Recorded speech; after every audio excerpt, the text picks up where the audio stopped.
Flooding continues along the River Severn, pushing water into communities built along its banks after a barrage of storms, a truly destructive force. Oh God, I haven't even been in here. Okay. Oh.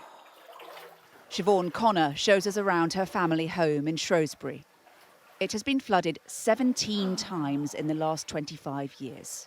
I think people don't realise until you're in this, it's not a case of getting some flash and cleaning, it really is.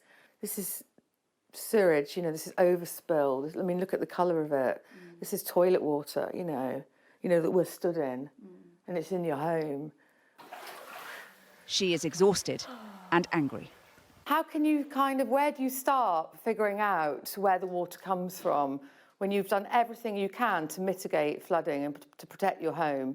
I mean, it's just heartbreaking. In nearby Bewdley, emergency workers check on houses next to temporary barriers that didn't hold the water back.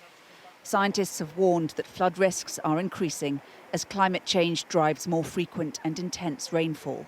It makes these permanent barriers, which held firm on the other side of the river, even more important. That's why the government's recently announced a £5 billion national flood defence strategy to help build more things like this, to help communities adapt. But the blunt truth is that they can't possibly hold back all the water or protect everyone's homes. The Environment Agency knows things are not going to get easier. It's always very worrying, especially when you get named storms one after the other. We've seen some record levels on our gauging stations up at the top of the River Severn. When I first started 20 years ago, this would have been, a one in a career event, and I've had 3 in the last 3 years. Up and down this river, it may be days before the waters recede and the lengthy and expensive clean-up begins. But they will come again and again, potentially an increasingly common feature of our warming world.